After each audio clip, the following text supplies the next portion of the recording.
mga sweet life, meron tayong nakita isa dito, gumagawa siya ng cake at nilagyan niya ng design. Kaya naman gagawin natin, titingnan natin kung totoo nga bang kaya makapag-drawing sa ibabaw ng cake. Gawin muna nila guys, gawa tayo ng merengue. Ang gagamitin lang natin na itlog ay puti lang. Para puti lang yung gagawin natin na spongy cake, hindi manilaw-nilaw. Yung po namin lalagay. Tapos magtatanong kayo kung bakit tahimik yung dalawang mag-ate na to kasi nagtalo sila dyan. Hindi nila alam kung sino yung maghahalo at sino yung maglalagay ng harina. Ginamit lang natin dyan, di bale guys, ay pancake kasi yung pancake ay may kasama ng pang baking powder para hindi bumagsak yung ating gagawing sponge cake. Pink lang. So, pink lang. Gagawin naman ni Ate Akari ay brown. So, nag-add lang siya ng red and green para maging brown. Gagamitin yan dito. Ayan. So, ayan yung brown ni Ate Akari. Very good naman yung pagka-brown mo. Ito yung light pink ni Ate, tsaka yung dark pink niya. Yeah. So, mga kulay natin, black, green, brown, light pink, dark pink, at yung yellow. Ang gagawin naman natin ay isasali naman natin siya dito para ipang drawing natin. Yan yung kay Ate Akari. Yan kung makikita nyo. Tapos ito yung kay Ate Aska.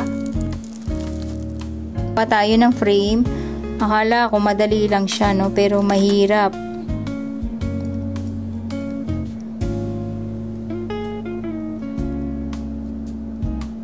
So, medyo may pagka-heart shape yung korte ng sakura.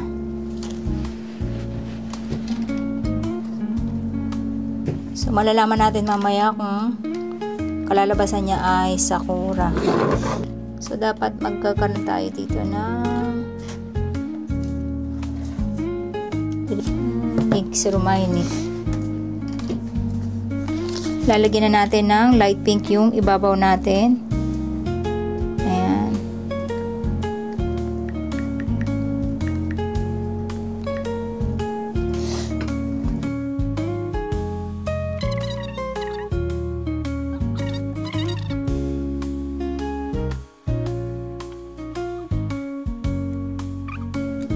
Kunyari, may sanga. Ay. Hiro to, manaka?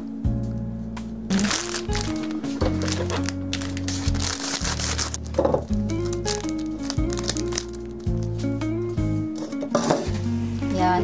So, ayan guys, ang gagawin naman natin ngayon ay lalagyan na natin siya nung puti sa ibabaw. Kailangan careful lang tayo sa paglagay para hindi masama yung ating hindi masira yung design natin. Ayan. So, kailangan ay madaliin natin siya para hindi masira yung ating decoration sa ilalim. Tapos isasalang na natin siya. Ayan. Yung ating first batch.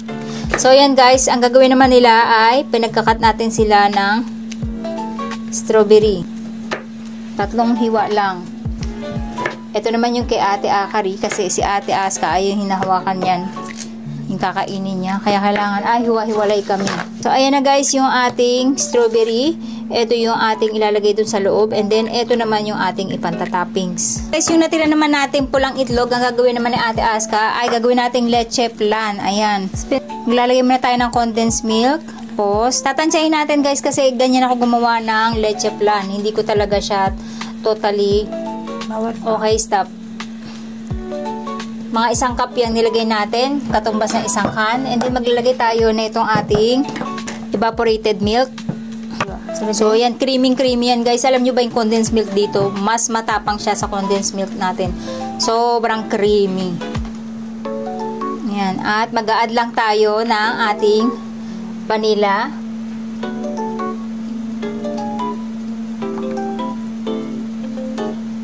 Magpakulo na rin tayo ng tubig guys kasi para isasalang na lang natin siya.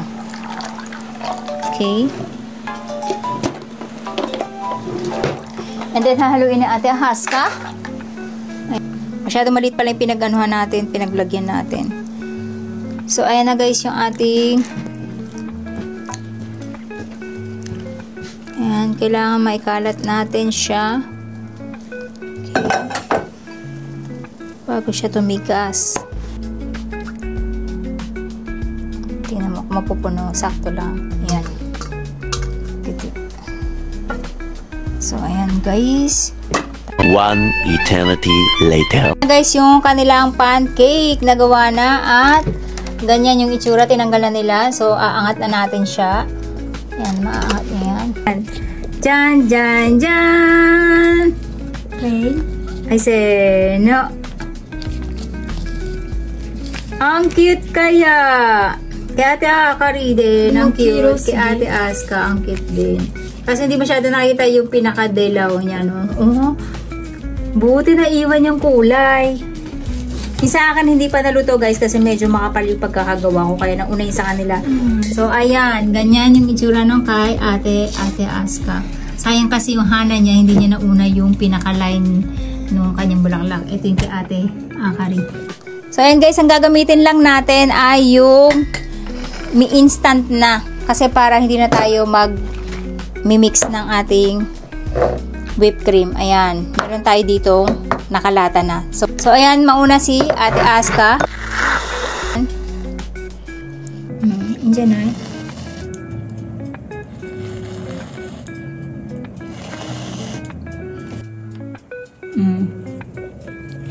And then kay Ate Akari din. Ang cute! Pag ganyan pala siya. Ang cute! Tapos, ito naman yung kay Ate Akari. Lagay mo na nito.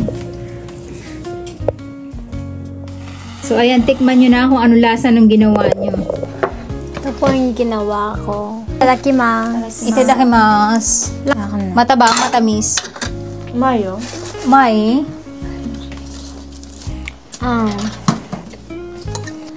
Surprise! Kung ano ang kinalabasan ng ating drawing. Jajan! Parang hindi maganda.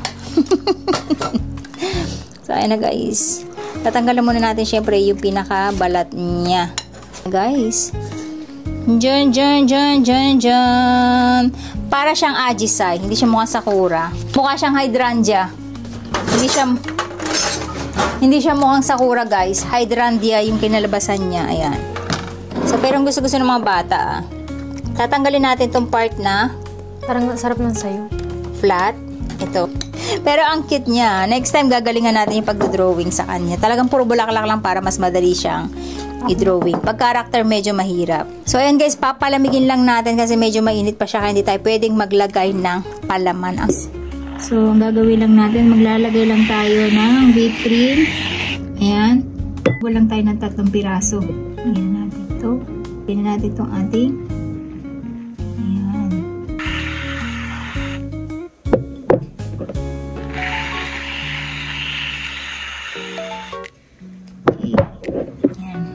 natin kay Papa. なんてことでしょうか。落としたよ。 What's good? 食べたかったのに。 Excited? おかえり。